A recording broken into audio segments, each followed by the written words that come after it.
Hello and a warm welcome to MLC TV News Hour. I am Fatima Yakub. The headlines. Vice President OSINBAJO says Nigeria is at crossroads due to COVID-19 and climate change. Federal government rejects ENDSARS report, says it is phantom massacre. EFCC arrests FANI-KAYODE in Lagos. And fill missile for 340 naira after removal of subsidy in February next year. Now, the news in detail. Vice President Yemi OSINBAJO has said the world and Nigeria are presently at crossroads. He said this at the launch of the International Center for Yoruba Arts and Culture at the University of Ibadan. The Vice President in his address at the event said COVID-19 and climate change were already disrupting life, but said lessons to cope with this could be learnt from the culture of the people. He said culture is not just about past, and it is neither static nor immutable. It is constantly creating and recreating. Constantly, progress is not merely determined by fidelity to tradition, but by our capacity for invention and reinvention. OSINBAJO said the Yoruba World Center would serve not just as a place of memory, but as a place that inspires and fires the collective imagination as well as ideas and thought of the people. He urged those present at the event to join the movement agitating for the return of the artifacts looted from Yoruba land by the colonial masters. Additionally, the center should offer a destination for missions of discovery by the very many Africans in diaspora who trace their origins to the Yoruba people and promote closer links between the Yoruba people in the homeland and in their kin in the diaspora. 1 year after the alleged massacre of Nigerian youths at the Lekki Toll Gate, Lagos State, the Nigerian government said it was nothing but a phantom massacre. Minister of Information and Culture, Lai Mohammed, who spoke on the first anniversary of ENDSARS protest that almost shut down the country last October, described it as the first massacre in the world without blood or bodies. He expressed concern that despite ample opportunities for the families of those allegedly killed and those alleging a massacre to present evidence, there has been none. He also flagged the Amnesty International and CNN for what he called the unprofessional manner they handled the issue. The minister noted that with the preponderance of evidence against the massacre at the Lekki Toll Gate on October 20, 2020, it is consequently insisting that the military did not shoot at protesters and that there was no massacre at the toll gate. The federal government had also demanded an apology, particularly from Amnesty International and CNN, for allegedly misleading the world on the alleged massacre and portraying Nigerian military, police, and other security agencies in bad light. The federal government, however, said it remained proud of the security agencies for acting professionally and showing utmost restraint all through the ENDSARS protest and ensuring violence and action that saved lives and properties. For victims of the protest, the Minister of Information informed that each state, in collaboration with the federal government, shall establish modalities for the settlement of all monetary compensations awarded by the panels.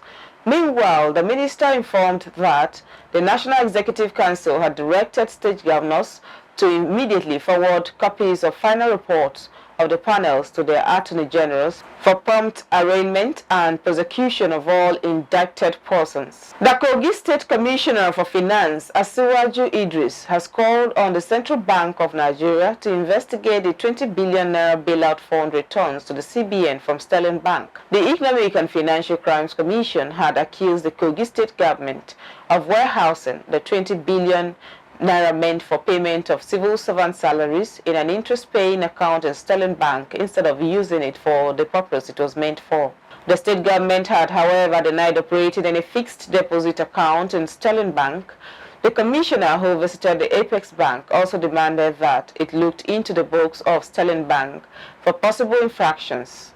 While the commissioner presented all those necessary documents that will help unravel the foregoing ambiguity created by EFCC and Sterling Bank concerning the alleged 19.3 billion naira, a fixed deposit account said to have been returned to the Apex Bank.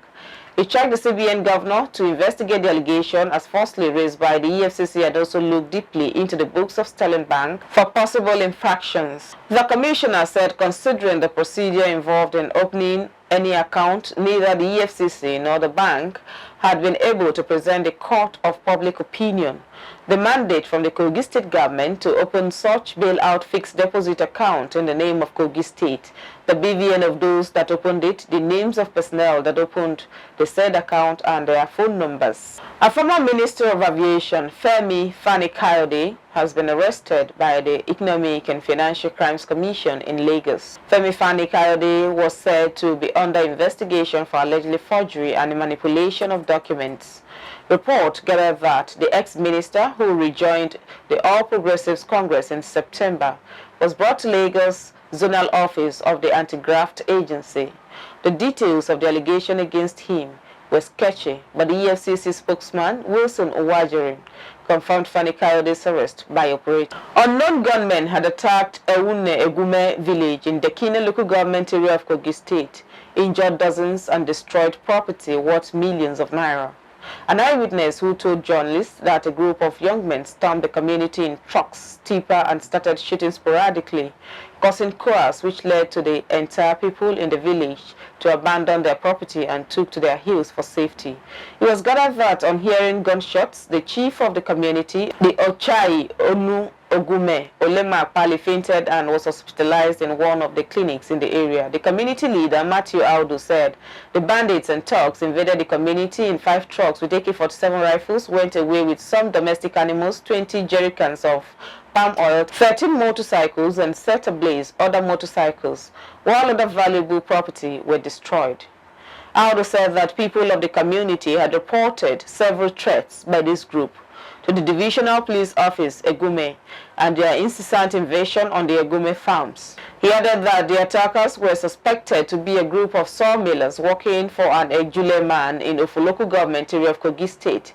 He said that when the alleged sawmillers of Ejule were confronted over the wanton and indiscriminate felling of their Iroko and economic trees, they allegedly claimed that the government of Governor Yaya Bello was aware of their activities in the forest. In his reaction, the chairman of the Security Committee of Egume community, Gowon Omale, condemned the destruction at Egume community, describing it as a terrorist act. When contacted, the Kogi State Police Public Relations Officer, DSP Williams Aya, who confirmed the story, said some people actually invaded the village, looted property, destroyed many. One person shot and currently receiving treatment at one of the hospitals in the area. The Comptroller of Ogun, Area 1 Command of Nigerian Customs Service, Dera Nnadi, said most people now perceive the Ogun and Yewa area of the state as a war zone known for smuggling. The custom boss urged the traditional rulers in the state to help in putting an end to the smuggling and killing of custom officers, adding that the narrative must be changed.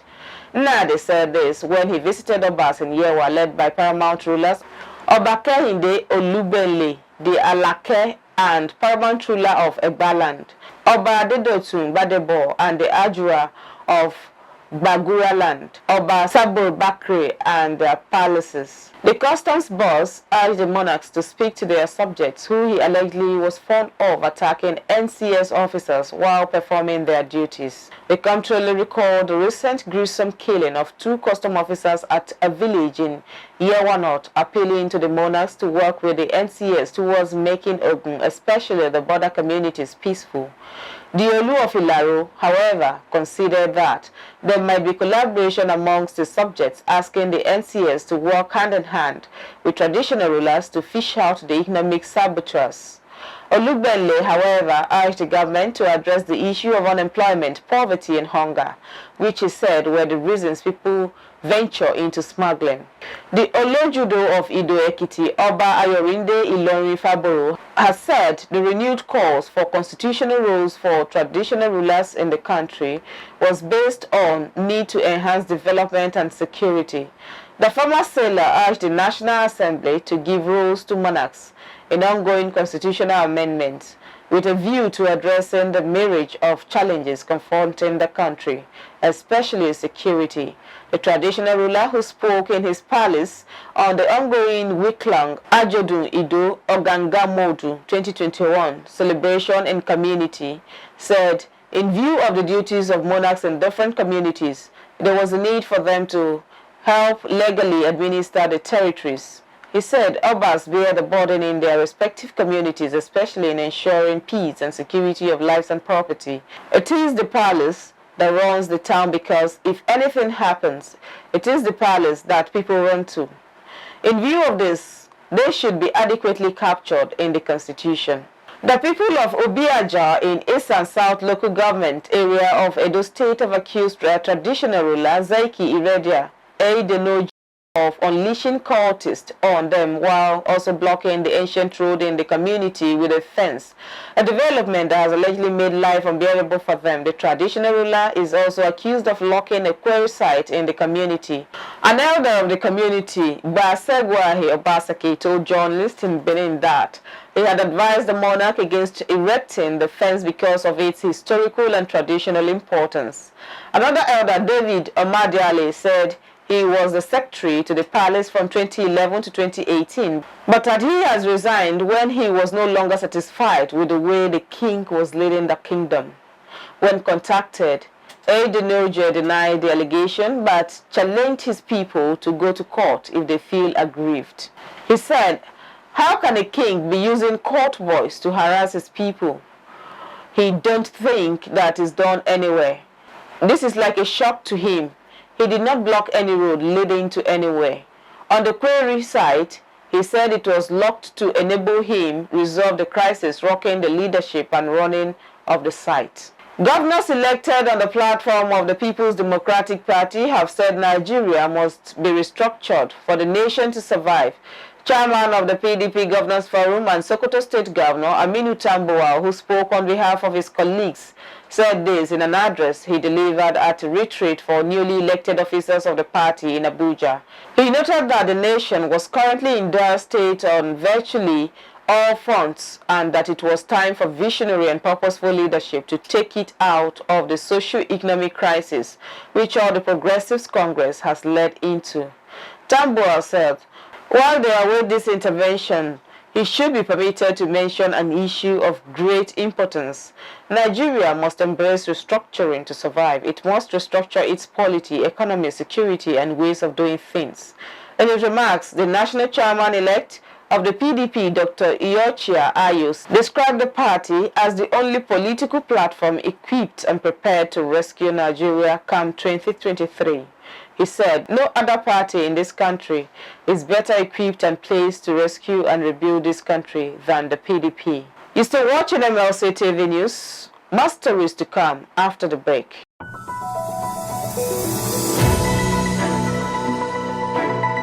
MASSACRE TV Online is here. For your timely and reliable news that reaches you fast with the breaking news, choose MLC TV. Get human interest stories right here on MLC TV with entertainment, sports, business, culture, tourism, and fashion news stories all featured on MLC TV. Not forgetting political and current affairs news, state and federal government and people's matters will be discussed regularly on MLC TV. MLC TV, your one-stop online destination for unbiased, accurate news, entrepreneur ideas, and youth matters to the rest of the world. MLC TV, reaching everywhere, informing everyone. Welcome back. A former president from Pharmaceutical Society of Nigeria, Olumide Akintayo, says the plan by the federal government to obtain $30 million loan from the World Bank to build a vaccine plant in Nigeria will give the nation's health system a new lease of life. Akintayo states that if the federal government makes it possible for the country to commence the production of local vaccines and also adopts the right strategy in the use of vaccines, routine immunization will receive a major boost. The former PSN leader disclosed this during an interview, stressing that the president should be commended in the ongoing extra mile to talk about funding, which he noted had been a major drawback to the commencement of local vaccine production in the country. Recall that President had endorsed during the graduation of senior executive course for the 3 participants of the National Institute for Policy and Strategic Studies, disclosed that his regime was in talks with the World Bank to obtain $30 million to build a vaccine plant in Nigeria, represented by Vice President Yemi OSINBAJO. Buhari had said he hoped that the vaccine plant to be built in collaboration with Mayer and Baker Nigeria PLC. Hoped that the vaccine plant to be built in collaboration with Mayer and Baker PLC would commence next year. Going by the word of Nigeria National Petroleum Company Limited Group Managing Director, Chief Executive Officer, CEO Mele Kyari, petrol will sell for between $320 to $340 per litre from February next year. Kyari, who said Nigeria will be out of subsidy regime in first quarter of 2022, explained that subsidy would have been eliminated this year, but for certain factors that prevented it. However, the federal government is planning to give 5,000 each to 40 million Nigerians, representing 40% of the country's 200 million population next year, to coincide with the takeoff of the subsidy removal. The NNPCL board spoke in Abuja at the presentation of November edition of the World Bank Nigeria Development Update titled Time for Business Unusual. He assured that the fuel subsidy removal will definitely be achieved in 2022, as it was now fully backed by law, adding that the price of the product may range between 320 naira to 340 naira per litre. The Trade Union Congress yesterday warned the federal government against unilateral removal of petrol subsidy next year without organized labor's input. The Congress warned that such action, if taken without meeting labor's demand, will be met with resistance. TUC President Kadri Olaleye expressed shock that the government was thinking of dropping subsidy when the tripartite committee set up by the government has not completed its work. The group managing director of Oxford Millennium, a subsidiary of an investment firm, Oxford Group Nigeria, Amaka Enekwe, is dead. Amaka died 3 weeks after her sister Onyinye, a personal assistant to the managing director, First Call Heights Limited, Femi Osibona, died alongside 46 others in the 21-story building that collapsed on November 1st on Gerard Road, Ikoyi, Lagos. It was learned that Amaka, who got married 6 months ago, died after battling an undisclosed illness. Her friend, Blessed Chinasa, while writing about the incident on Facebook, expressed sadness at the double tragedy that befell the family. However, the executive director, Corporate Service of Oxford Holdings, Leke Balogun, in a statement confirmed Amaka's death and commiserated with her family. And now on our foreign news. Infections and distress are causing people on the French Caribbean archipelago of Guadeloupe to resist getting inoculated. Protests against COVID-19 containment measures have descended into violence on the streets of the French Caribbean archipelago of Guadeloupe. French President Emmanuel Macron has called the situation explosive. People have been angered by the government after it declared all healthcare workers must be vaccinated against the coronavirus, while everyone has to carry proof they have had the injections. However, people in Guadeloupe are resisting. They said they do not trust the vaccines, the authorities on the island, or French government. The so-called Trump bump, which boosted viewers and subscribers at outlets such as CNN and other New York Times, now appears to have turned into slump following the departure of Donald Trump from the presidency. At CNN, which was at loggerheads with Trump for much of his tenure, according to Nielsen data, viewership in prime time has slid some 50% in March 2021 compared with a year ago, with smaller declines for cable news rival Fox News Channel and MSNBC. Online visits to the New York Times fell 30% from November to February and 27% at the Washington Post, according to the research firm Comscore.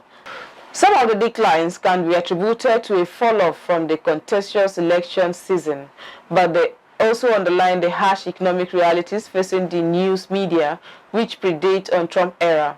Chiara said the Trump years gave a temporary bump to news organizations like the New York Times, which has seen sharp gains in digital subscribers, and CNN, which had a strong followers. But the long-term trend Chiara said, is people moving away from traditional cable bundles and newspaper subscriptions, relying instead on online platforms. Tributes yesterday poured in for the legendary talk show host and former CNN interviewer Larry King, who died in the early hours of Saturday at Cedars-Sinai Medical Center in Los Angeles, where he was hospitalized. His death is coming 5 months after his 2 children died within 2 weeks of each other. His son, 65-year-old Andy King, passed away of heart attack in late July, followed by his 52-year-old daughter, Chiara King, who died in August shortly after being diagnosed with lung cancer. Former Vice President Atiku Abubakar, in a tweet on his verified Twitter handle shortly after King's passage, wrote, "Larry King was indeed the king of broadcasting. His thoughts and prayers are with his family. May his soul rest in peace." CNN President Jeff Zucker said they mourned the passing of their colleague, Larry King. The scrappy young man from Brooklyn had a history of making careers spanning radio and television. Ms. Doris does not plan to charge out on culture war battle as she criticized left-wing activities who have hijacked social media. The politician, who went from a working-class background in Liverpool to become a best-selling author and cabinet minister, also described negative reactions to her new roles as quite misogynistic in her first TV interview since taking the job. She told journalists. She said sometimes she thinks they just need to tune down the condemnation and the judgment and evaluate and engage a little bit more than they do. She thinks social media probably contributes a lot to this. Ms. Doris' previous comments on the arts were revisited when she was given the culture brief during the reshuffle in September, particularly her 2017 lament at what she perceived as the impact of left-wing snowflakes on culture. She tweeted, "Left-wing snowflakes are killing comedy, tearing down historic statues, removing books from universities, dumbing down Panto, removing Christ from Christmas, and suppressing free speech. Sadly, it must be true. History does not repeat itself. It will be music next." Last year, she turned her attention to the BBC, describing it as favoring strident, very left-wing, often hypocritical and frequently patronizing views that turn people away. The politician also said the new round of funding from the Culture Recovery Fund, which sees almost 1,000 cultural organizations across the UK, receives a share of government cash boost of more than £100 million, will help institutions through the recovery period. And now on our sport news.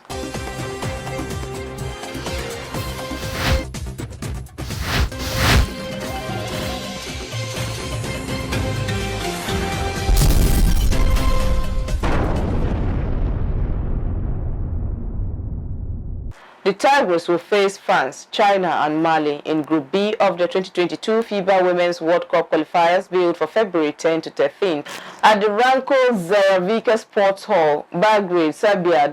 The World Cup is billed to hold from September 22nd to October 1st, 2022 in Australia with a total of 12 teams. Australia and the United States have already qualified for the competition as host and Olympic champions, while a total of 16 countries will slug it out in 4 groups for the final 10 slots. The top 2 teams qualify automatically for the competition, while the 2 best losers in the group will join the World Cup train. The Tigers will open the encounter at the qualifiers against China on February 10th before slugging it out with France on February 11th. The final game comes up against Mali, who they defeated in the final of the 2021 AfroBasket Women's Championship in Cameroon. Nigeria and Mali both qualified for the qualification playoffs after finishing first, second at the 2021 AfroBasket.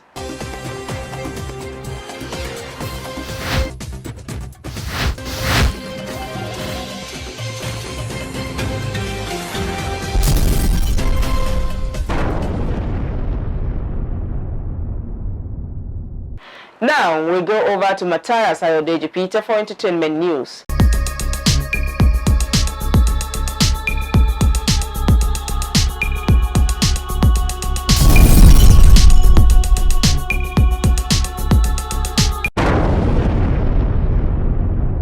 On entertainment news today, nominations for the 2022 Grammy Awards were announced on November 23, 2021. And Nigerian stars Wizkid, Burna Boy, Femi Kuti, and Made Kuti all got nominations in Global Music Album and Global Music Performance category.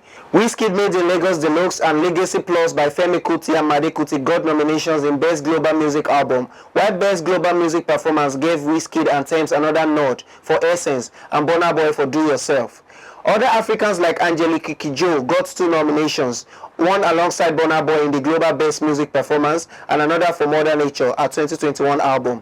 SCLSLY by Black Coffee also got a nod for Best Dance Album. The awards will be presented on January 31, 2022. Still on entertainment news, Snowfall star Damson Idris has joined the increasing list of film industry personalities paying tribute to deceased Nollywood veteran Babatunde Omedina, popularly known as Baba Suwe. The British actor recently took to his Twitter handle with a moving tribute to the comedy star, describing him as an icon who taught him comedy. He tweeted, "Rest in peace Baba Suwe, a Nigeria icon and the man first taught me about comedy. God bless." Interestingly, the English actor has got Nigerian roots with both parents from Nigeria. He also spent a bit of his early years in Nigeria. News of Baba Suwe's death made headlines this week after his son, Adesola Omedina, made the announcement via social media. Before his demise, the veteran actor has reportedly battled an undisclosed ailment years after his much-publicized drug trafficking case with the NDLEA. The 63-year-old actor was later cleared of all charges. Prior to the NDLEA case, Baba Suwe was known as one of Nollywood's best, most iconic comedy acts, with featured in several Yoruba comedy films. And that is all on entertainment news today. My name is Matthias Ayodeji Peter, reporting for MLC TV. Back to our caster for more stories.